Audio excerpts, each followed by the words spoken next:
the AllThingsXR podcast,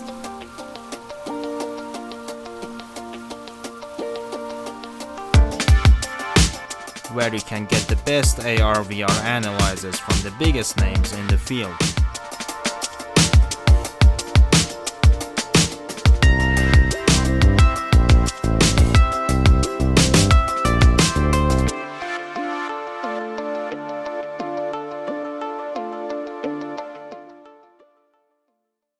Hi everyone, welcome to the AllThingsXR podcast. I'm Mojtaba. In today's episode, we talk about augmented reality in industrial and enterprise markets with our special guest, Nate Fender, co-founder and chief operating officer at Ario. Hi Nate.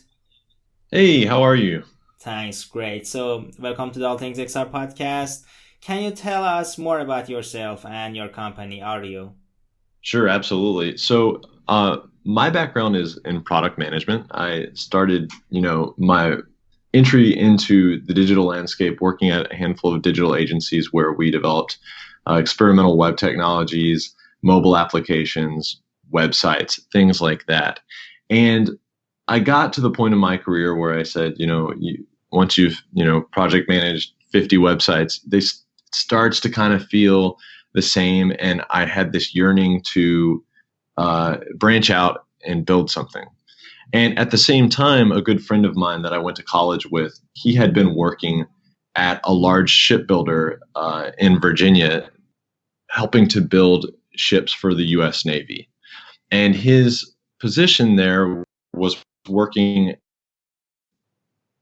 augmented reality, specifically as it applies to building ships.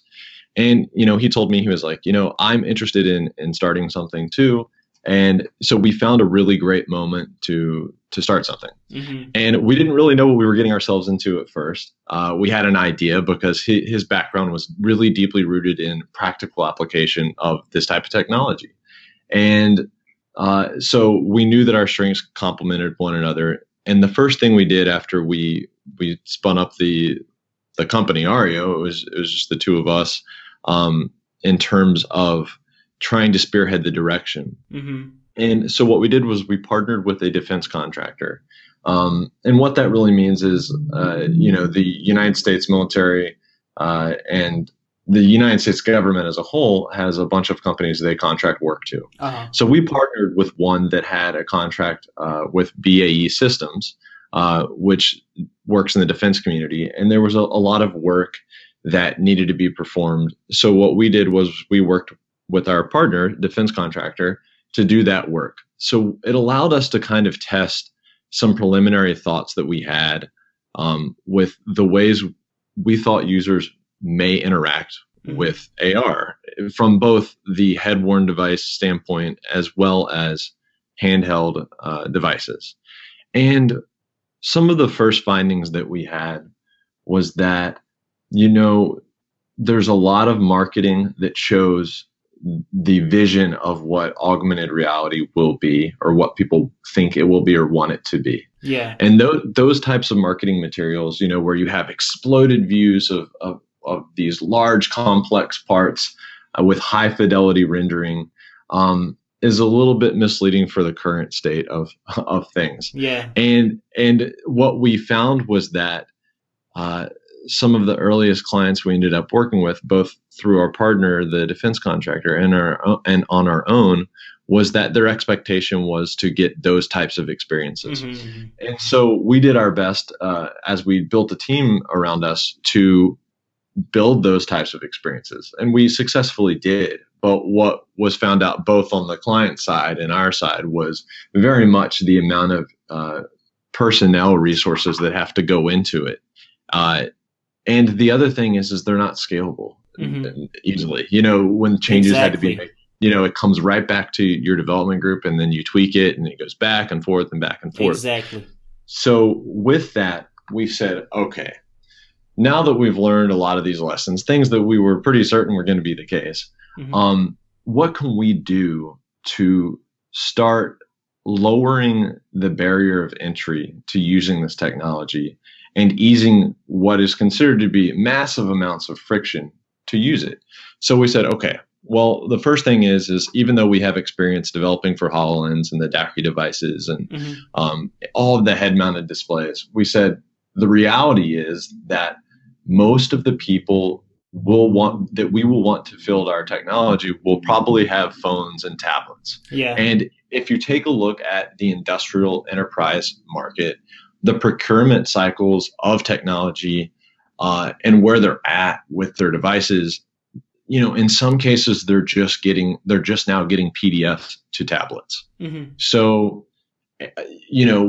for us, we look at it from the standpoint of, sure, eventually we will have glasses that we support as those devices mature. Yeah. And we will always internally test and on a limited basis, probably pilot with some of our clients those devices. But in the meantime, we said we need to build a platform that is scalable, that's flexible, so that our clients can use data they already have and not create duplicative data processes. Mm-hmm. And it needs to be something that will work with the devices they've already procured. Otherwise, we feel like the ability to sell it into these large enterprise environments is extremely difficult. Mm-hmm. And we feel that it will end up in an innovation department where they do a couple tests and then they're looking at 5+ years away or more for actually rolling things like that out. And then on the other hand, you also have your safety and OSHA requirements where now you're putting batteries on people's heads, and there's a lot of complexity to, I think, selling into those types of environments. Yeah. So anyways, we built a team out and we went on this vision, went on this quest to fulfill the vision of essentially eradicating 2D instruction manuals. And, we believe that you live in a world that's three-dimensional. However, we've all been working with big instruction manuals, 50, 100, 200-page instruction manuals where you get coffee stains, pages are missing. You have one notebook in your environment or only a few people that really know how to do certain things and specialize. So there's an immense issue with knowledge capture. And we feel like when you approach a piece of equipment or an object in your work environment, you should have the right to have the context that surrounds it. Mm-hmm. And so we decided to work from the standpoint of let's give companies the ability to author their own content spatially where the value exists. And I don't necessarily mean building high fidelity 3D models all the time. I actually mean if I'm an inspector and I'm entering into an environment, the system should know who I am. Mm-hmm. And it should understand what it is I'm looking for, and it should take me to it. And when I get there, it should give me all the contextually relevant information that I need to know to perform my job to the best of my ability and to better enrich the other jobs of people around me. Mm-hmm. So philosophically, that's how we feel about it. And of course, when you have mobile devices, the question is always, well, how do I go hands-free? And there's a lot of value placement on being hands-free, obviously, in the work environment. So what we're going to be doing is rolling out a companion app for the smartwatches. So when you really need to start doing processes, you can put your phone or your tablet away, and you'll get your instructions on your watch. And interesting. We just try to think of it as how can we get an augmented reality experience where there's high value but not high complication, because I think in a lot of cases, people tend to overcomplicate in an effort to make jobs easier. They end up overcomplicating the scenario for the sake of using a particular technology. And we don't want to use augmented reality gratuitously, if that makes sense. Mm. Yeah. So we feel like a restrained approach, really not focusing on the technology, but more focusing on the problems that we're actually solving, will lead us to the better product that we can help our clients with. So hopefully that's a good top level overview of what we're up to. Sure. Yeah. So Nate, before we delve deeper in the technical side, actually the creation of this episode has an interesting story behind it. You want to tell it to our listeners, Nate? Yeah, absolutely. So Ario is 2 years old now, and we set out to build this platform, and now we're coming around to launching the application publicly because we've been in piloting with early clients, and we're about to push it to the App Store. So went to the App Store and had searched and made sure that the name wasn't taken, didn't see it anywhere. We have the registered trademark and everything. So we're like, no problem, won't be an issue. So we go to, and the funny thing is that we were going to call our platform something else. But we decided to actually, in the effort of not creating brand confusion, we decided to call it Ario. So this wasn't something we had always planned. We actually were going to give it its own name. And this was kind of more in the last few months. We decided, let's call it our company name because we can always create other brand categories later on as a sub brand to our company. It would just be a lot easier from a marketing standpoint. So when it came time to push it into the App Store, it was like, oh, name taken. And we were like, well, wait a second, we can't find it anywhere. So we filed into Apple's system, proof of our registered trademark. And we were like, oh no, it's just going to go into a big database and no one's ever going to care. So we got to figure this out. Well, fortunately, Apple responded and they CC'd us actually on an email with you. And it said that you had the name. And so we're like, oh, what? This is crazy. And then I looked into it and I was like, oh, he does the All Things XR podcast. This is what a small world. And we reached out to you, and it turns out you told me, I think that you had been working on something several years and actually ended up pushing it live, and it just kind of sat there holding the name and maybe didn't even realize it. Yeah. And so you and I had a really funny conversation about that, and you were so kind to relinquish that, and I just can't thank you enough because it was the last little bit of things coming into place for us so that we can push it live. It's just so funny. Yeah, that coincidence was so funny, and the fact that we both work in AR VR markets and the name comes up. I actually had registered the name for an application, I think 4 years ago, for a car company, and we didn't launch it, and it ended up being useful at last. So funny. No, it's such a funny story. Yeah. Ario is more focused on enterprise markets. Many believe that enterprise and industrial markets have huge potential in AR, and I think it's at least the best option for near future before we have mainstream AR glasses for end consumers. What do you think about the enterprise markets and AR, and how do you see the potential? Yeah, I think that's a really great question. I think you identified those types of companies have, as we see it, the budgets to begin exploring this, because knowing that they move a bit slower than, more medium and small sized businesses, they have to plan ahead. And with Industry 4.0 coming around and more IoT sensors being deployed in these environments, they are, and you can kind of see this happening. You can see companies making a much more concerted effort in the last couple of years to double down on preparing for the digitalization of their environments. So I think there's enormous potential there. I do think it's slow moving still. And even when it becomes quote unquote fast moving, the procurement, cycles in these companies are still slow. So the sales cycle with the company still, can be 12 to 18 months long from the time you begin talking to the time you actually move into doing a pilot and selling it through. So I think there's enormous potential there, and that's definitely the area where we're seeing early traction. I do, however, think that in addition to the enterprise space, there's a massive amount of potential for medium and smaller sized businesses. And when I say that, I really just mean from the standpoint of if you're able to take this type of technology to HVAC and maintenance and repair fleets, people that are deploying their employees all over the place, when they're doing the remote expert type calling, I think that if you can push this to them on a mobile phone, and I don't mean all the feature sets, I just kind of mean from a communication standpoint. If you Mm-hmm. can give them video and chat, and then over time, as they primarily use it as a communication tool, over time, as they become more and more comfortable with ever so slightly starting to use portions of augmented reality. So you're talking about like your augmented reality annotations from a remote expert, just Yeah. very basic things. I think over time,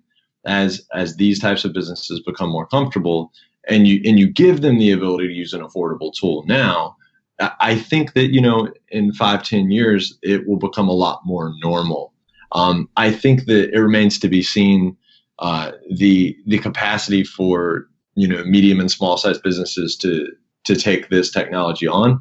However, I think sometimes it just resides in the way that you communicate what the problem is that the tool's solving. You might not need to call it augmented reality at all to the businesses you're selling it to, because that might make them uncomfortable or intimidated, when in actuality what you're doing is you're providing them with remote expert, or you're Yeah. providing them with remote assistance, and it's a visual tool. And I think that the way you craft the message around how it helps matters with the comfort level. And then people like you and I and other people in the field will refer to it as the technology that it's actually employing and using. But I think that when you communicate it to the people you're selling it to, it has to be voiced in a particular way that is inside of their communication style and what they're looking for to solve problems that they actually have. Mm-hmm. Oh, so are there any analytics or data on how much AR can affect these markets? Yeah, so I think that you see there are some definitely large studies that have come out where you probably can reference companies like Upskill Mm-hmm. as they've worked with GE and Boeing. And I don't remember exactly off the top of my head their studies, but I want to say there were performance gains ranging from 30 to 50% or so in certain tasks. Mm-hmm. And we're seeing similar type results inside of the environments we're in. I think again, it is going to be where you employ it.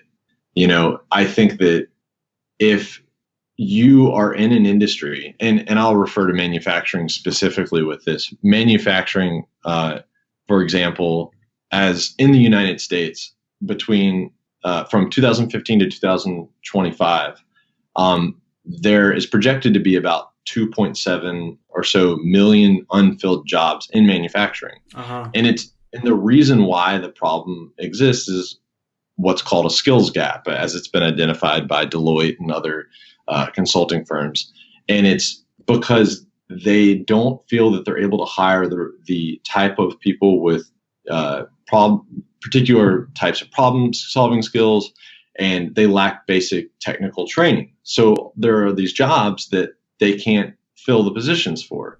Mm-hmm. So I think what we're attempting to do is to, on two fronts, help companies like this. One is to better empower the people that they already employ to do more things in their current environment, by reducing turnover due to maybe where there are skills gaps inside of their own company, Mm-hmm. and also by boosting existing worker performance in a safe manner, and also by delivering more expert knowledge to more of their existing workers in more places inside of their environments.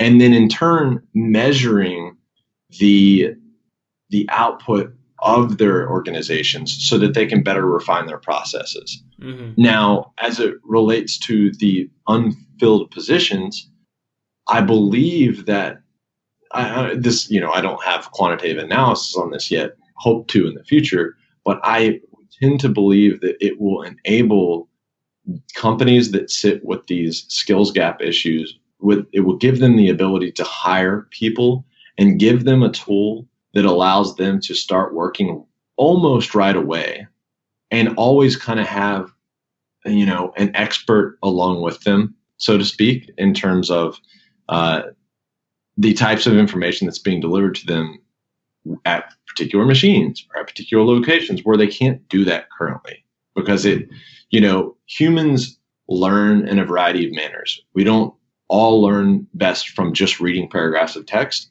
And some of us are oral learners by hearing audio, and some of us learn best by visual demonstration. Mm-hmm. And we all stand to benefit greatly from having our hands on something and actually doing it. So, and I think that this type of technology in the end will enable more people to do more things competently, and they'll be able to be measured and then nudged in particular ways for performance improvements. So my hope is that over the next 10 to 15 years, that augmented mixed reality will actually enable people that before maybe wouldn't have gotten the job to get the job because the employers know that there's a tool that they can use to help them along. Yeah. So perhaps it's an optimistic viewpoint, but I really believe that to be the case. Yeah, yeah. Yeah, I believe that too. So from the videos on your website, I saw you use visual codes like QR codes to recognize and retrieve data in some of your applications. Do you have any plans to make Ario recognize scenes, locations, and remove this step? So that's an interesting question. I know that, and we follow very closely the developments that are happening with what is referred to the AR cloud. Exactly. You have 6D AI, Ubiquity 6, vertical AI, and with their place note scenario, there's progress being made there. And I think for us, of course, the eventuality is going to be no matter what work environment you are in a factory or at your place of work, we want the process to be as seamless as possible. Uh, in the short to medium term, I would say that we're going to continue using what we call PIP codes. Our augmented labels we refer to as PIPs. Yeah. It stands for placed information points. And you generate these little PIP codes, and when you enter into an environment, you check in, and it understands where you are in relation to that. Mm-hmm. Over time, that will hopefully go away. But to be perfectly honest, in a way, it also really helps with employee accountability to ensure that they actually are in the right place to do their jobs. So it will probably continue in a phased approach where eventually, I would say the next step would probably be like you hit one of those codes and then we download the map for that area, right? And then all of a sudden you're not trying to relocalize off of all of your maps. You're trying to relocalize off of just the map for that one quadrant of the factory or just for that one factory floor as opposed to all of the factory floors. So I believe that computationally that will be a lot easier. And then over time, we'll convert it off of that to a more of a global coordinate system inside of maps that exist. And I think that using a phased approach allows us to get value now. And over time, of course, I think nuanced things like that will go away. But the concept of being able to, based on who you are, understand your environment, personalized to you, I think is really important. And so, yeah, right now we're doing that because it allows us to help our clients immediately. But over time, I think it becomes much more seamless. Yeah, exactly. Most of AR glasses today are targeted for enterprise markets because of their price, form factor, etc.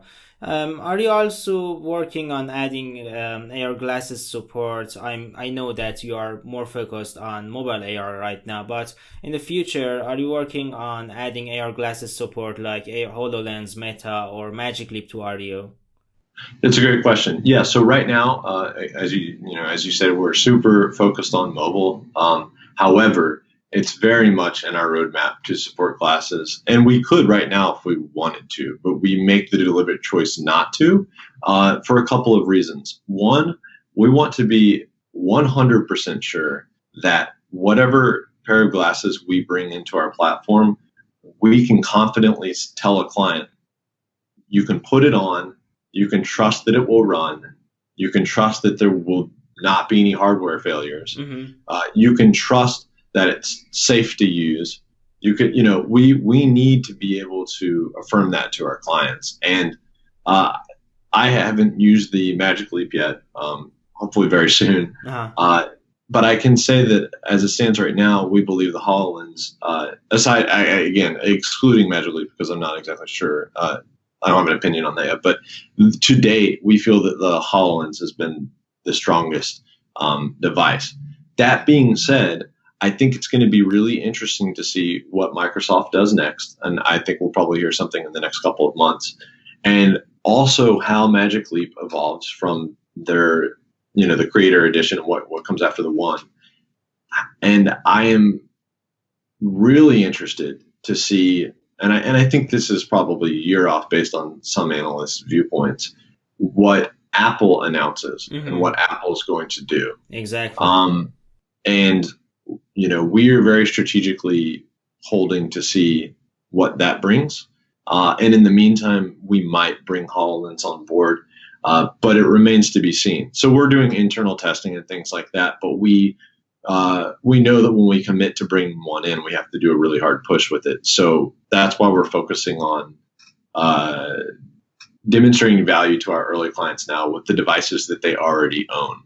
And then over time saying, hey, new form factor, why don't we deploy it with some of your key employees and do limited testing, get a feedback cycle going so that we can see if it's, because you and I both know that with the wearables, there's a lot different learning curve than there is with using a phone. The iPhone's been around 10 years now. People finally, are feeling comfortable at all age groups with, for the most part, texting, using Facebook, things like that.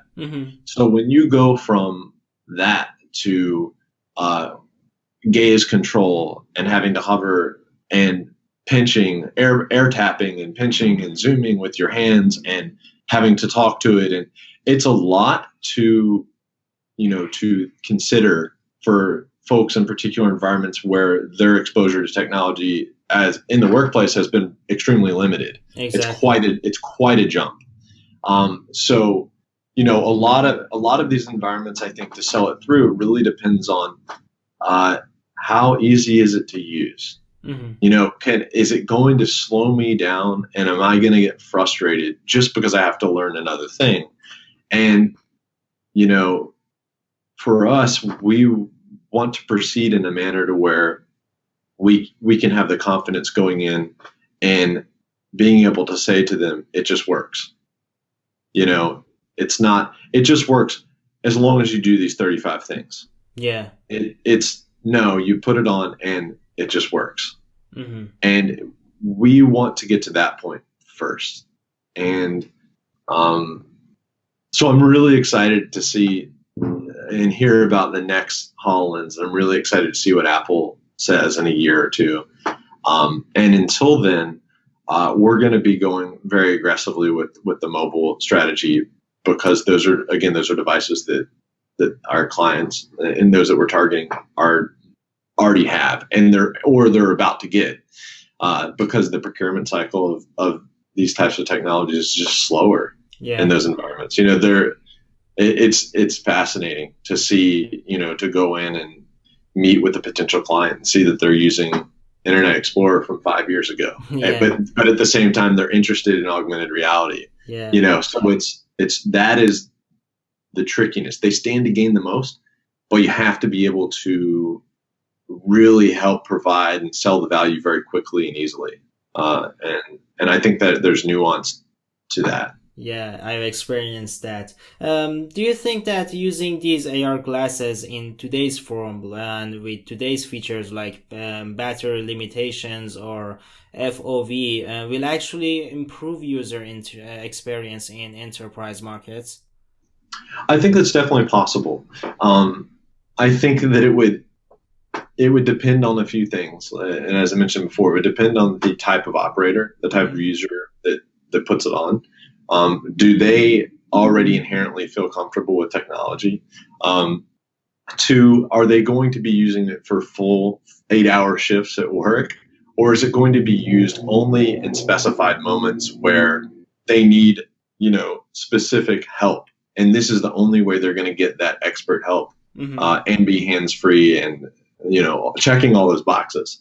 So I feel personally that if there are, 20 to 30 minute, maybe a little bit longer moments where there really is no other way to get the same value out of what you're trying to do with your work, then yes, I think it's there. For me, it remains to be seen. I know there's a lot of discussion around the remote expert with the HoloLens, and uh, but I think that that's where it's at in our minds right now. It's not gonna be you're gonna use this 8 hours a day. Mm-hmm. In the field of view, as it is or not, one way that I don't field of view, sure, it's limited. It's going to get better, but there are other portions to that. Do you wear glasses? I wear Yeah, glasses, yeah, and they fit under they fit under the HoloLens, but they end up getting smudged, and it leaves an imprint on your forehead, and then you've got the Magic Leap, which you can't wear your glasses under, and exactly. everyone's going to have their own process to solve that, but you know if you're providing equal opportunity to tools in the work environment, you have to figure out a way to overcome those things easily. Mm-hmm. That's still a challenge, which Yeah, tells me this is so early. We're so early in what is I perceive to be a wonderful evolution of technology. It's so exciting. I wish I could look into a crystal ball and see what 10 years from now looks like. It's terrifying and exciting at the same time. yeah. And to think that the iPhone just came out 10 years ago or whatever, it blows my mind. Mm-hmm. We're on a good track. I say we, I mean technology is. Yeah. It's just so exciting. Yeah, yeah. So as you mentioned, Magic Leap introduced its first version of mixed reality glasses, but from the demos and apps I've seen, it is not. It doesn't seem to be targeted that much on enterprise market as it tries to brand itself in the entertainment use cases. Do you see Magic Leap being also beneficial for enterprise markets? Yes, I think that they definitely will be useful in the enterprise market. I do believe that they made a very conscious decision to produce a product that was not going to, from an investment standpoint, try to compete with the HoloLens. Yeah. And I think that when you look at the personality of the founder Ronnie and the types of people that he surrounds himself with, it's very much in their core that the arts and entertainment and gaming. I mean that you can see the authenticity of what they're trying to accomplish based on the people that started it. And I think that from an investment standpoint, they're probably not necessarily wrong, and that the more developers you have working with your technology from the onset, or your piece of hardware from the onset, the better opportunity you have for that to grow into something later on. Exactly. I think it will be really interesting to see how that goes. Obviously, the price point is always going to be the issue. And if you use the parallel analogy of what Oculus has done, the Go came out this year. I got one. Yeah. I was super impressed. It wasn't sixed off, but it didn't matter. It was the first time I was really able to get into VR in a very casual way without having a dedicated room with all the sensors, and Yeah. being able to do it from my couch and go attend a concert, and I'm sitting there with a bunch of strangers and playing poker, and you can do a lot of these things already with the Rift, but it was at a $250 price point. Okay, Yeah. wow. Well, that really tells me that when Santa Cruz comes out next year, and they get that down to, it might stay at the price point it's at. That's fine. It's it's less than a console. So that is what it's going to take, I think, for Magic Leap to become truly social in the way that they discuss it. I think they're very much discussing the vision, and they're hoping that the early adopters that are developers, or digital agencies that look at it from the standpoint of, oh, it's the price of a computer, Mm-hmm. a work machine. Then they buy them and they develop for them, and they can seed the ecosystem so that later, I think this is years away, like 5, 7, maybe. I hope I'm surprised and it's less than this, years away.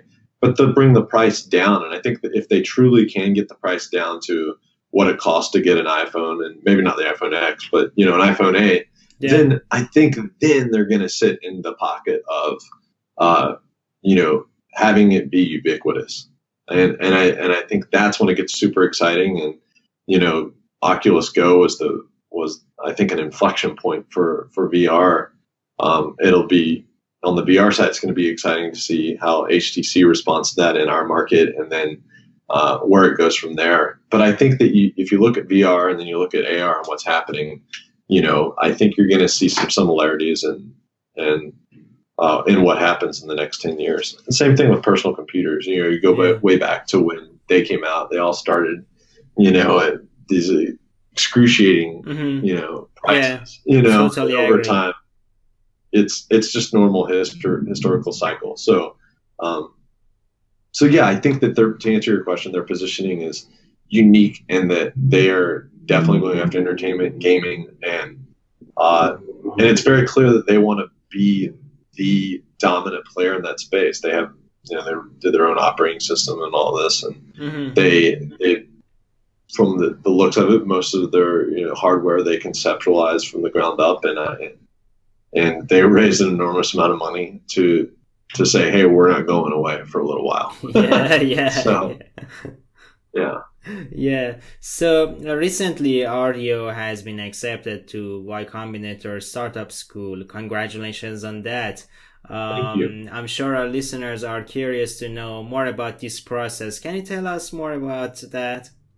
Yeah, sure, absolutely. So, as you know, Y Combinator has their standard accelerator out in Silicon Valley, but they also have something called the Y Combinator Startup School, which we applied to. And if you were watching the news recently, there was a bit of a snafu where all of the folks that were not accepted got an acceptance email, and all of the folks that were accepted got a rejection email. And then about an hour or two later, they flipped it, telling all the people they accepted they were rejected, all the people they rejected they were accepted, and it was bananas, right? So there's people all over the internet saying, "Oh, I'm so excited," and then people over the internet, "Oh, I'm so disappointed," and then it all flips. But what they ended up doing was I think was very gracefully saying, "Look, everyone that applied can attend all of the courses and things, which is great." And what we were accepted to was actually what they call an advisor track, where only a smaller amount of the ones that were truly accepted in the first place are assigned to an advisor that you'll work with over the 10-week period. So we'll be attending, their lectures and workshops remotely from Virginia, but we'll also have access to their network with advisors and other founders. That's great. I think that will be great for us. So we're really excited, and it kicks off next week. So yeah, that's great. I see recently more and more AR and VR startups at Y Combinator. What do you think about this? And are there any particular Y Combinator startups beside Ario you want to hear more about in the future? Well, I don't know. I think the reason why you're going to see more and more is obviously because, with AR Kit and AR Core and, the conversation around AR Cloud, there's kind of the perceived, I think, maybe not the best term, but a gold rush moment in terms of this is an uncharted area and everyone can contribute to it. And so that truly is an inflection point. So I think that it's exciting to see that kind of energy from folks, because in the end, it's just going to better what we all get to experience in 5 to 10 years. I'm not super up to date with the other startups that are in their program that are AR and VR oriented. But I would love to, I'm looking forward to, and I would love to meet anyone that's in the space. Great. So, well, Nate, thank you very much for joining the AllThingsXR podcast. Great. Thank you. Thanks very much, Nate.